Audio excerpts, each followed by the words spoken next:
Good day to you. This is March 29th, still Holy Thursday, Holy Week here,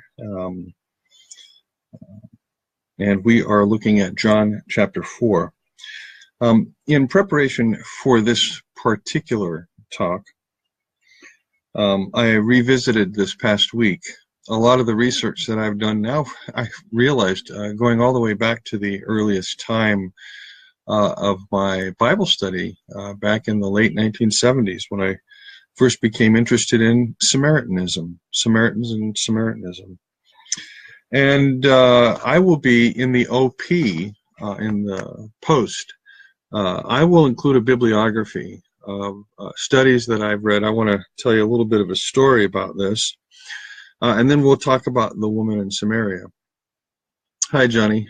Hi, everybody. Thanks for joining me here today. So first, I have to, and it really is essential here, I have to say something to you that's not going to be pleasant or anything else, but basically you've been fed a line of BS, lies, and mythology about the Samaritans. And because of that, a text like John 4, when you come to it, it's not going to make a whole lot of sense. Not only is it difficult enough to try and understand halakhic issues in Judaism, that is, issues related to the kinds of rules and regulation that one orients one's life to, that so one's life is pleasing to God. And it's difficult enough there because there's so many debates and discussions, particularly around purity issues related to the temple and sacrifice. If you want evidence for that, just go read the Mishnah.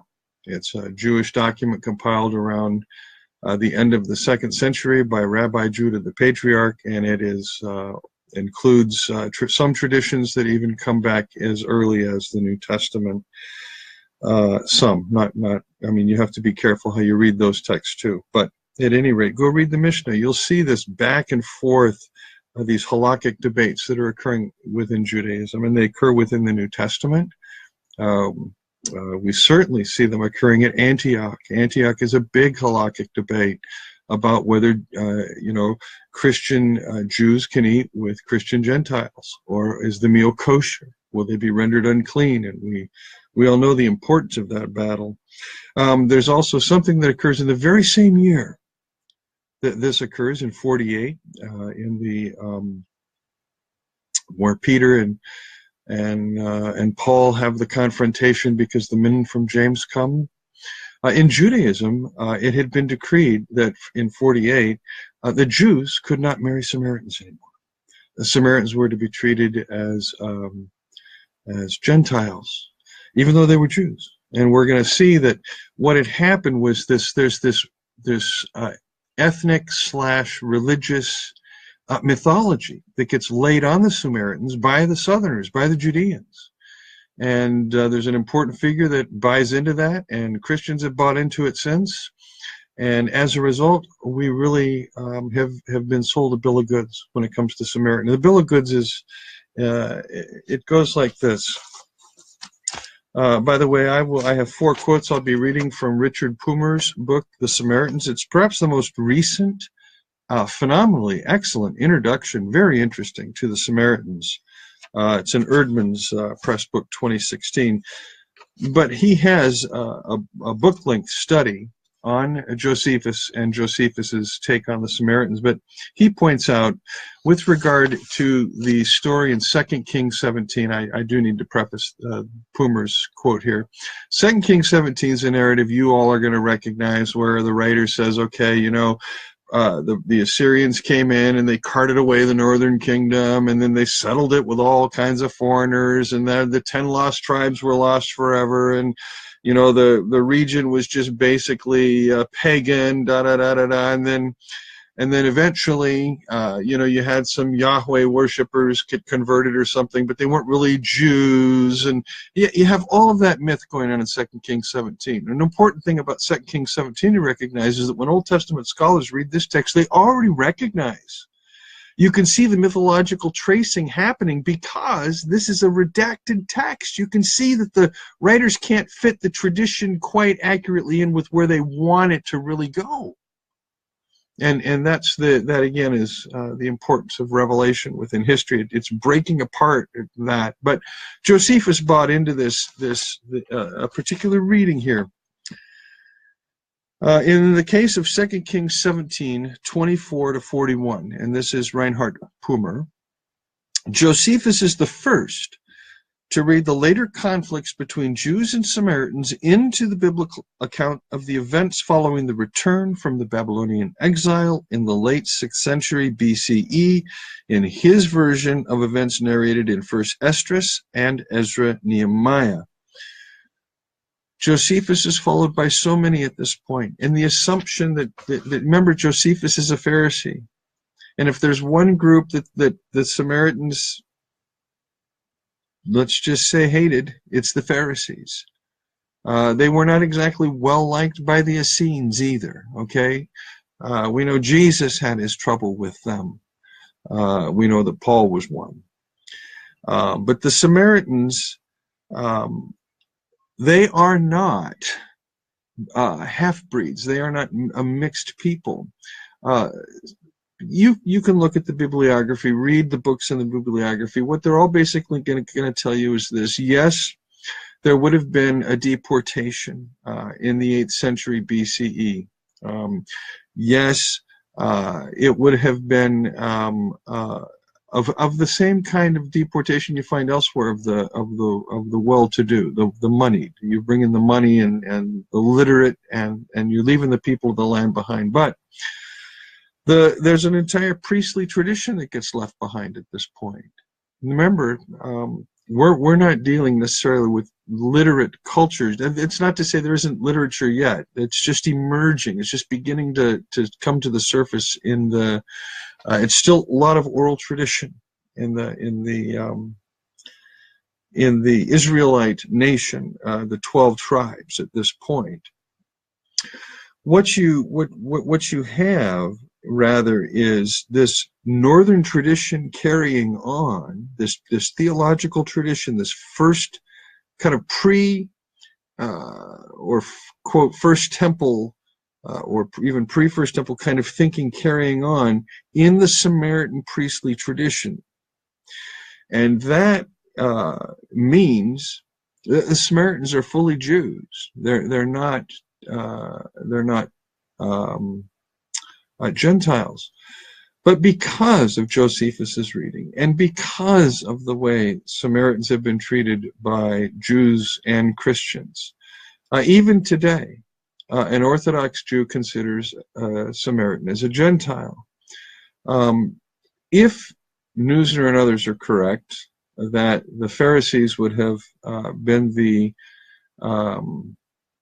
originary group out of which later rabbinism developed, I'm not sure of that. I still think I appreciate Philip Seigel's thesis that there is a proto-rabbinic movement already prior to Jesus for at least 100 years. But nevertheless, if Neusner is right, and the Pharisees are in fact behind some of these traditions in the Mishnah, one of them is that Samaritan women are meant to be considered menstruants from the cradle. That is, they're literally perpetually unclean.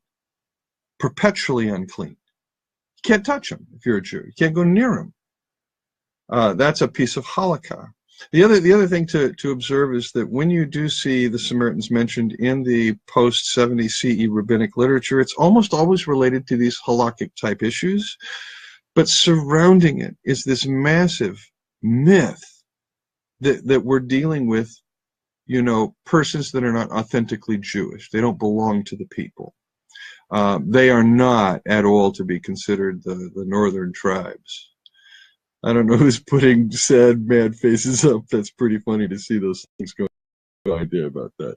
At any rate, so Josephus reads this narrative this way, and we've kind of bought this thing hook, line, and sinker. What Pumer says next is perhaps worth narrating. He says, during the Persian period, there's absolute evidence that we are dealing with Yahwists in what is we would call Samaria, the northern territory there. We're dealing absolutely with Yahwists. And the Sumerian, and this is now I'm quoting Pumer again, the Sumerian and Samaritan. Now there's two difference. There's a difference in terminology because Sumerians are people that live in the land. Samaritans would be part of a religious orientation. Sumerian and Samaritan onomastica from the Persian and Hellenistic times also show that there was no difference between them and the Jewish onomastica. That is, the archaeological evidence is identical. We're looking at here. And finally, he says, as is well known, 2 Kings 17 is a composite passage containing commentaries from different periods. The notion of an empty Sumerian land has been recognized to be myth. That is, the archaeology completely contradicts the 2 Kings 17 narrative. One of the fascinating things to me was to discover that the Sumerians, remember, there's we don't want to use the word Samaritan yet, because whether they're a religious sect or whether they're just still identified as Sumerians as that's their I'm losing words here, not their country name, but where they're from, their place of origin.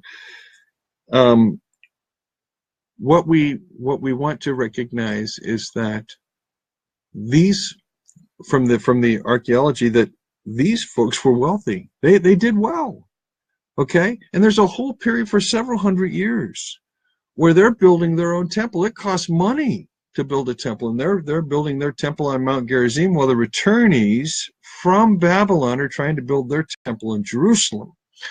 Now, to give you an idea of just how important this was, think about it this way.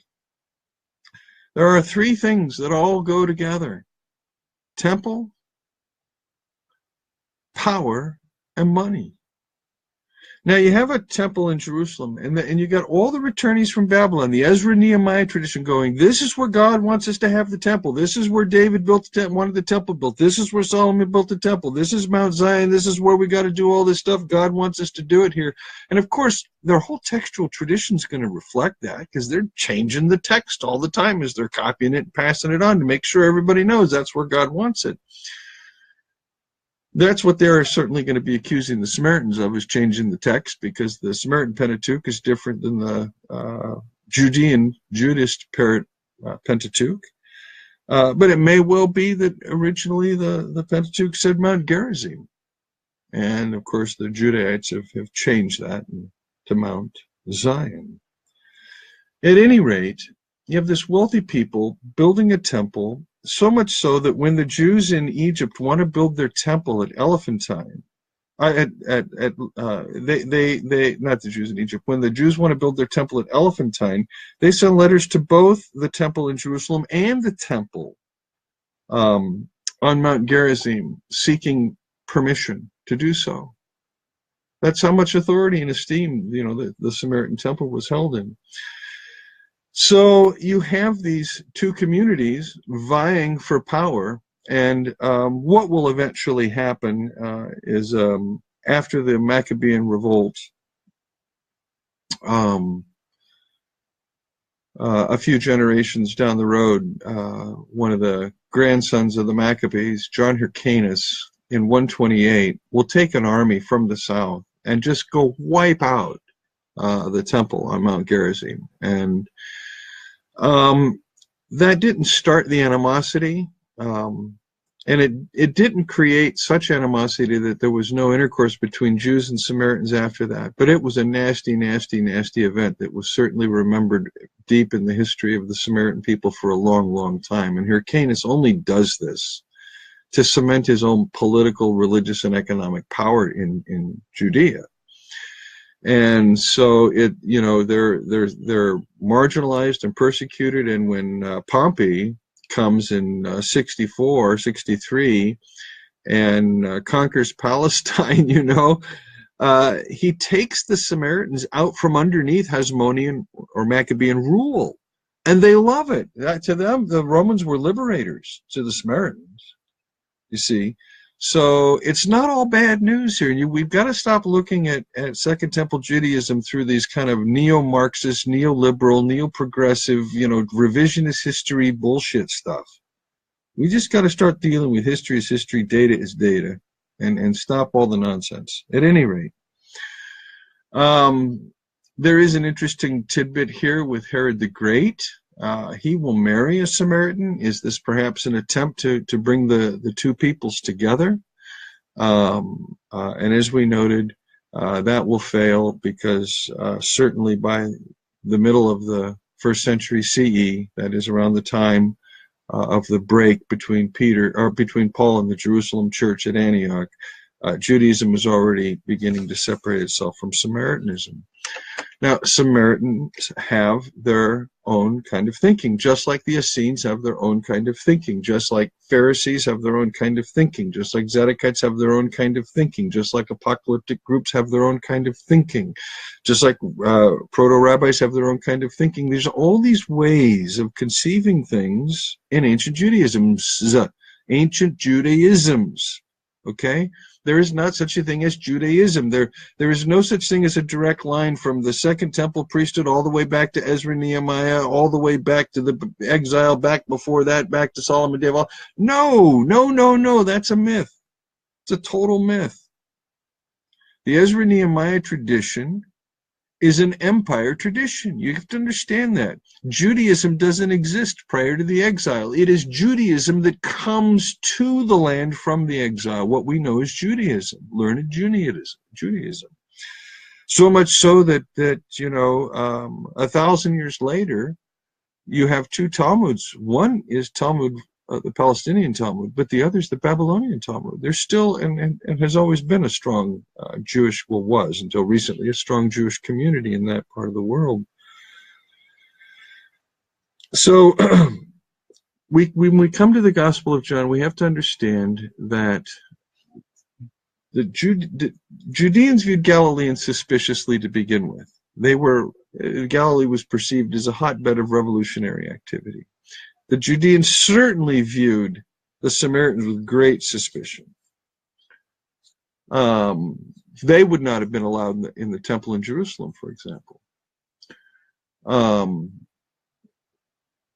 Another thing about Samaritanism and Samaritans you need to know is, and I didn't want to rush into John 4 without giving some of this background. First of all, like the Judeans, they would also have synagogues, which is an important piece to note, because if your so-called enemy does something, you don't just copy them. This emerges out of this larger Jewish tradition, so they have synagogues. And another important thing to know about Samaritans and Samaritanism is that in the 1st century, there's some particular figures that will arise within Samaritanism that are going to have quite an influence.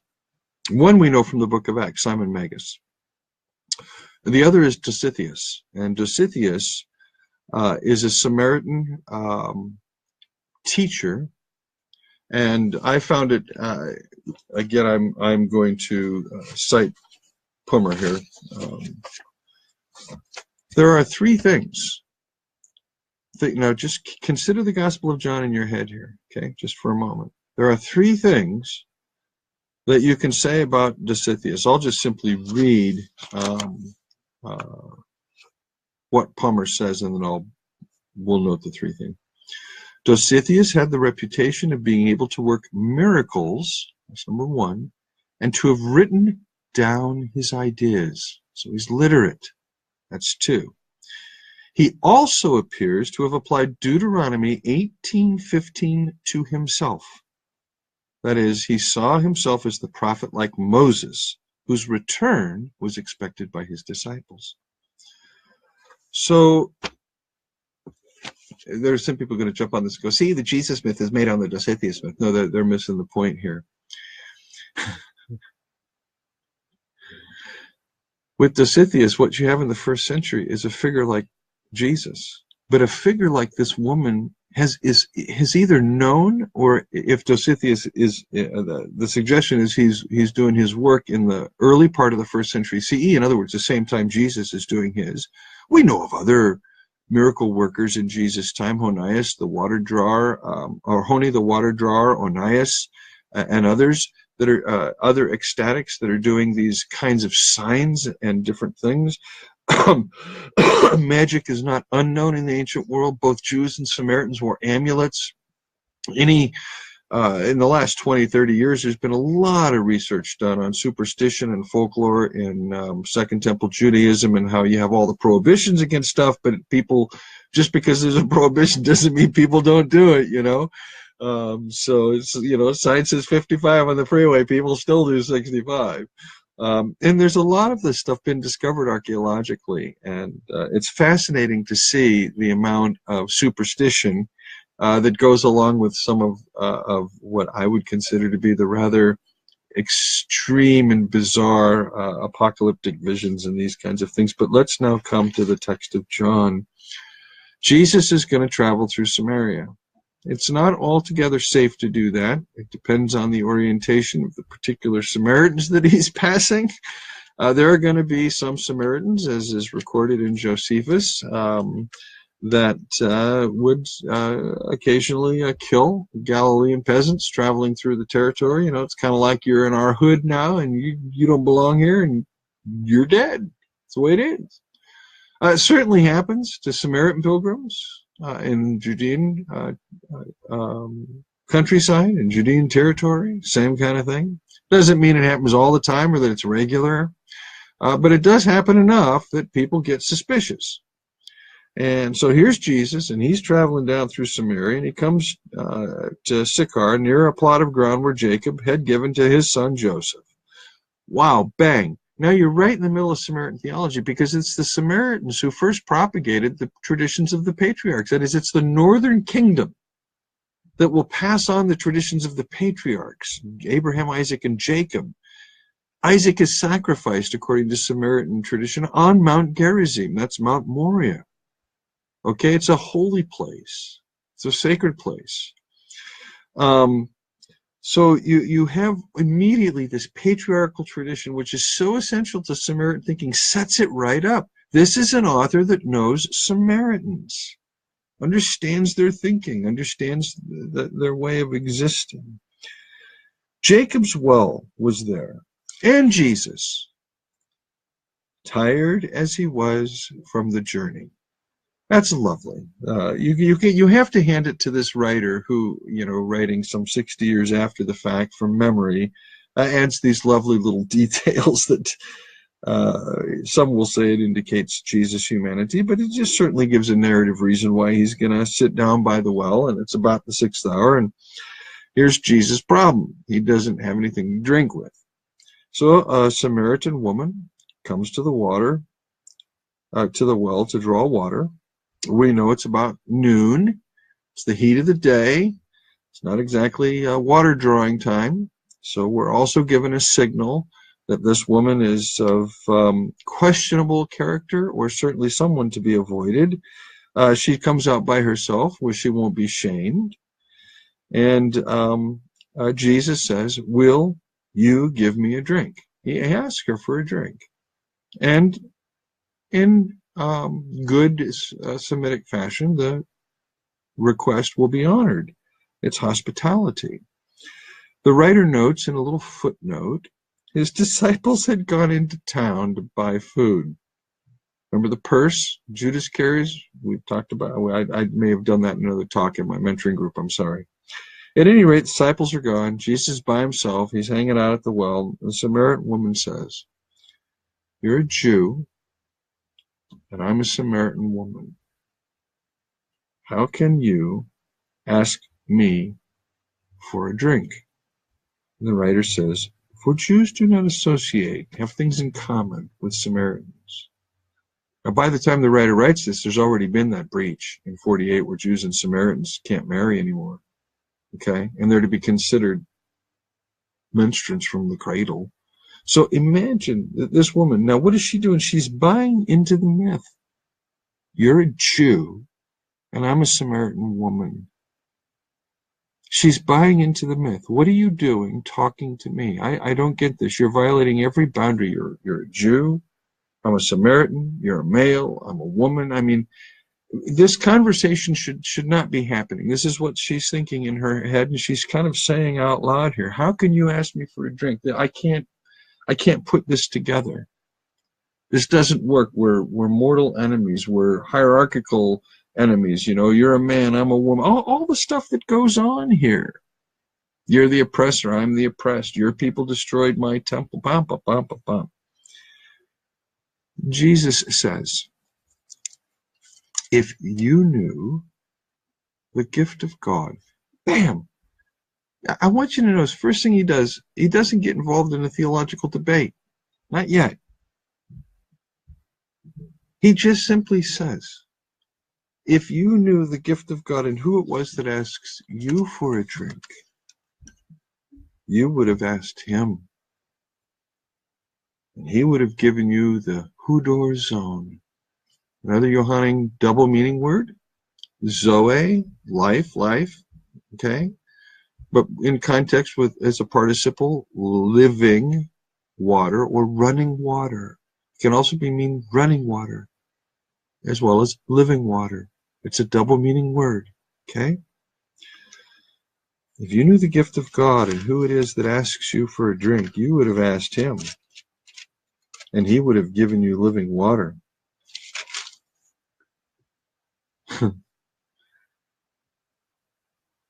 Sir, the woman said,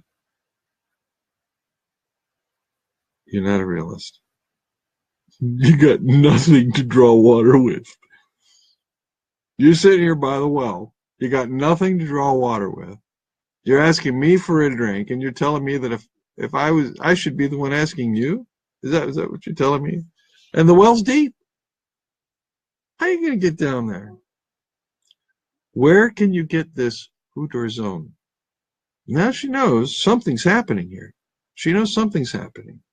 But she can't put her finger on it. It's just like the disciples in chapters 1, 2, and 3 in Nicodemus, isn't it?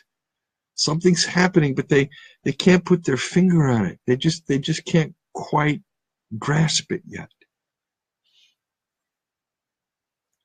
And then she has to say, okay, you know, we Northern Israelites, Samaritans, you know, we've got this tradition, and you know, we're heirs of this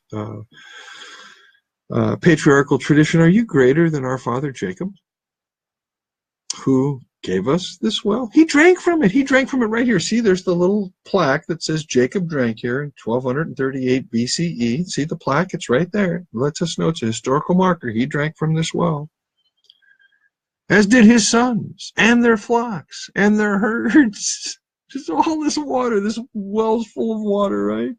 But it's deep. And Jesus replies, is he greater than Jacob? Could he have said, greater than Jacob is here? Could have. Certainly says it to the crowds in the synoptics, greater than Solomon's here, greater than Jonah's here. Could have said greater than Jacob's here. He doesn't.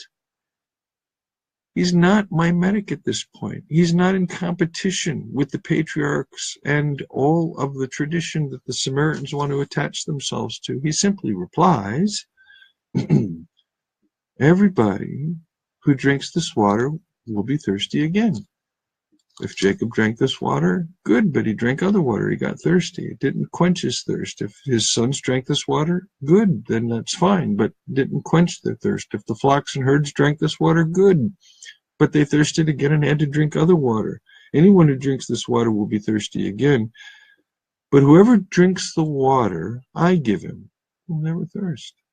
You take a sip and it's done. You're never thirsty. Indeed, the water I will give him will become in him a spring of water welling up to life, the life of the age. The translations read eternal life. Please don't think of some kind of evangelical scenario. It has to do with the quality of life. Now the woman replies, sir, give me this water so that I won't get thirsty And I have to keep coming back here to draw water. I like this idea, Jesus. I really like this, because this coming out in the heat of the day to draw water and being shamed by everybody, this ain't working for me. So how about you give me this magic water so I don't get thirsty and I can just go back to living my life and not have to worry about this public humiliation thing and being thirsty and having to come out in the heat of the day and deal with all kinds of people, including white males, or I'm sorry, including Jews. He said to her, "Go, call your husband and come back."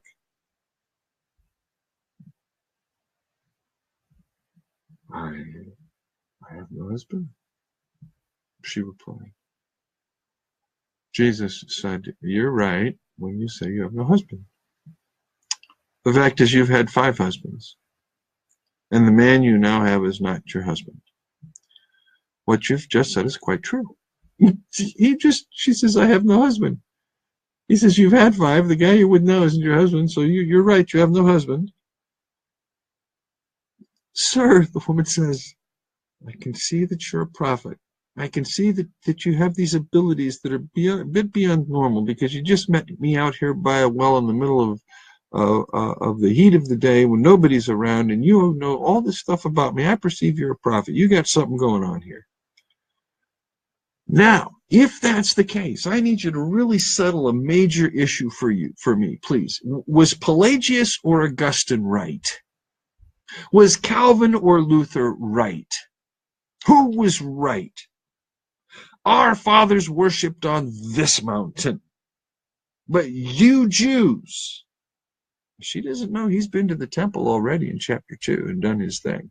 "You Jews," she says, or "you Judeans." And at this point, if there is any historical character to this narrative, and I'm not sure there is, I mean, not that it didn't happen or couldn't have happened, but certainly we're dealing with this writer's elaboration of this, because she would have certainly recognized Jesus' Galilean accent, but for this writer, Jews as Judeans, again, as David Bentley Hart recognizes in his translation, "You Jews claim that the place where we must worship is in Jerusalem." Now, first of all, she says, "You Jews claim where we must worship is in Jerusalem," but they're not allowed to worship there. But everybody's supposed to come there. Gentiles are supposed to come there in the end times, right? But Samaritans aren't allowed, and they're below Gentiles on the social ladder. If you will go look at Jeremias' Jerusalem in the time of Jesus, you'll find that out. Gentiles are at the bottom of the ladder, and bam, Samaritans are lower. They've been scapegoated by this mythology, this whole mythology that's been laid on them about their identity, okay, and where they come from, and of course they know better, and they're saying, "No, we know better. That's not our identity." But she buys, as I've said twice now, into this in the early part of the narrative. You know, you're a Jew and I'm Samaritan. You know what's happening here, and then she buys into it. Our fathers worshipped on this mountain. You Jews claim the place where we worship is in Jerusalem, must be in Jerusalem. I need you to solve this problem for me. Tell me, where's the right place to worship? Now, think about this for just a moment. The woman wants living water. She doesn't want to have to come back out to this well. But more than that, she's really trying to understand who she is. Do I belong here with these people? Because if you tell me I get to worship in Jerusalem, maybe I can go there and do a reboot. Maybe I can be accepted. I'm looking for some place to be accepted. And Jesus says, "Believe me, woman, a time is coming when you will worship the Father, neither on this mountain nor in Jerusalem." And now Jesus has done something. He has taken worship of the Father outside of the framework of sacrifice. You will worship the Father in spirit and truth. So I'm going to come back to that in a second, because there's a little more here the writer's doing. The time is coming when you will worship the Father neither on this mountain nor in Jerusalem. Worship is taken entirely out of the context of a number of things here. One, land. The concept of holy land, sacred place. That is, something happened here, it's holy, and we have to just stick with this, okay? There is no more important text today for those who are interested in the city of Jerusalem and the temple there and what's happening on the Temple Mount with the mosque and the wall and all the Christian monasteries and their sacred sites and everything else around there. There's no more important text than this one. God is not to be found in a particular piece of real estate. There is no sacred place or space. God is worshipped in pneuma. That's a word we've already encountered. Breath, wind, spirit, in pneuma, and in aletheia. Remember, aletheia, truth, comes through Jesus in 1:15. Chesed and emeth, grace and truth, charis and aletheia, come through Jesus. You will worship the Father in pneuma. We don't know what pneuma means yet. We just, we translate it in spirit. Oh, spiritual worship, and we think we know what this means. We don't know what this means. Don't import your words, your meanings into this author's words. You just confuse yourself. Just let the meaning emerge as we work through this text. We're going to worship God in pneuma and in truth. That's what he says to her. Then he says, this is funny. This again, I don't believe it's the historical Jesus. It's the writer of the gospel. He says, you Samaritans worship what you do not know. We worship what we do know, for salvation is from the Jews.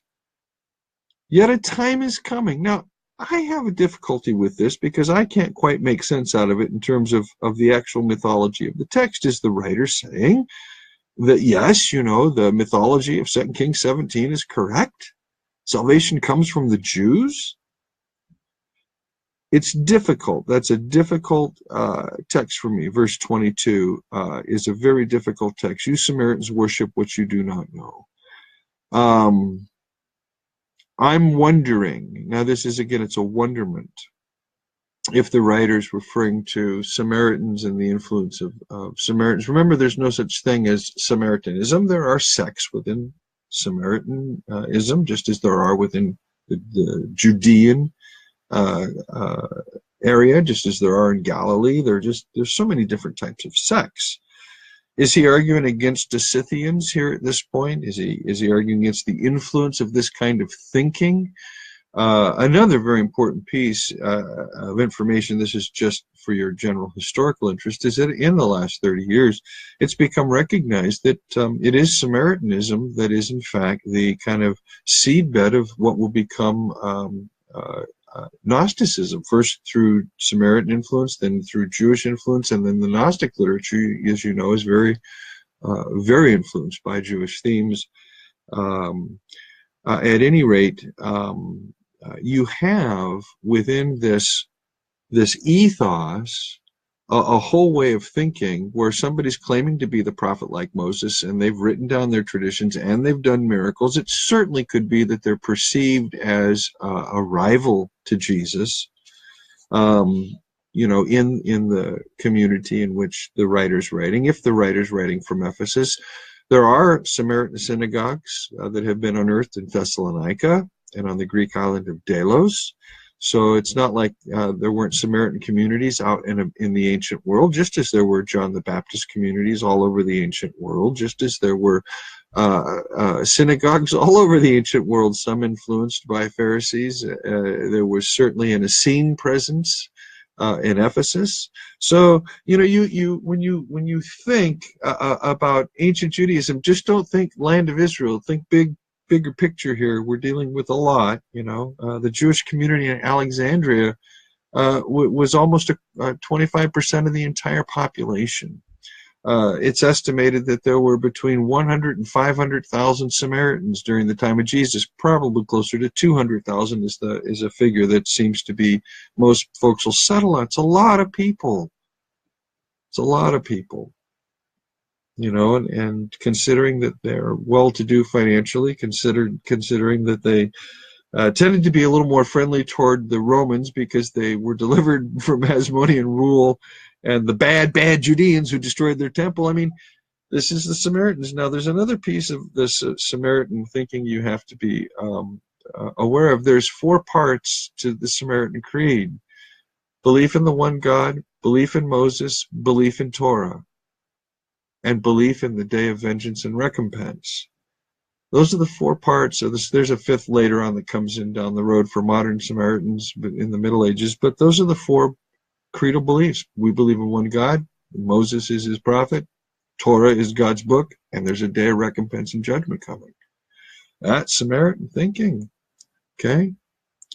And you get this day of judgment concept, don't you? The hour is coming, Jesus says, or the day is coming. My day, my hour. And there's a judgment that's coming.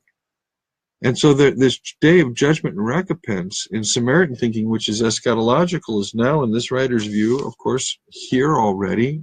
The time is coming, and now is. That, of course, that's not yet in our text, but certainly the time is coming when you will worship the Abba on not this mountain or any other mountain. He continues to say, the time is coming and has now come. Now he says it. When the true worshipers will worship the Father in spirit and truth, for they are the kind of worshipers the Father seeks. God is Pneuma, and his worshipers must worship in Pneuma and in Aletheia. Again, we don't know what these words mean. We're just starting to parse them out in terms of this gospel's thinking. And then the woman comes back, and she comes back with a Judean question. This is not her question. She says, I know that Messiah is coming. When he comes, he will explain everything to us. Okay? Now, Samaritans don't believe in Messiah. They believe in Taheb, the prophet like Moses, from Deuteronomy 18. And I've mentioned to you before in other talks that Luke structures his travel narrative, chapters 9 through 18, around the theme of the rejected prophet like Moses, okay? So when she says there's this Messiah figure coming, she's referring to somebody from the south, somebody oriented to David's line, this kind of Pharisaic militant figure. But in reality, she's talking about Taheb, the prophet to come. She's already perceived he's a prophet. She wants to know, is he the prophet? Is he this Deuteronomy 18 prophet like Dositheus claimed to be? I know that there's this Messiah that's coming, she says. When he comes, he will explain everything to us. That's her notion of Taheb. And Jesus says, I who speak to you am he. Bam. There's the self-disclosure. Now, skipping the next text where the disciples join Jesus, you move down to verse 39. The woman goes back into town, into where she lives, and she's talking to everybody. Remember, this is a woman who's shamed to come out to the well at the regular hour. Here she goes back into town, and she starts telling everybody. He told me everything I ever did. Boom, boom. There's a guy out there who knows everything about me. What is the day of recompense and vengeance about? It's when God takes everything known about you, lays it out in the columns, good and bad, and then you got to figure out how much you owe.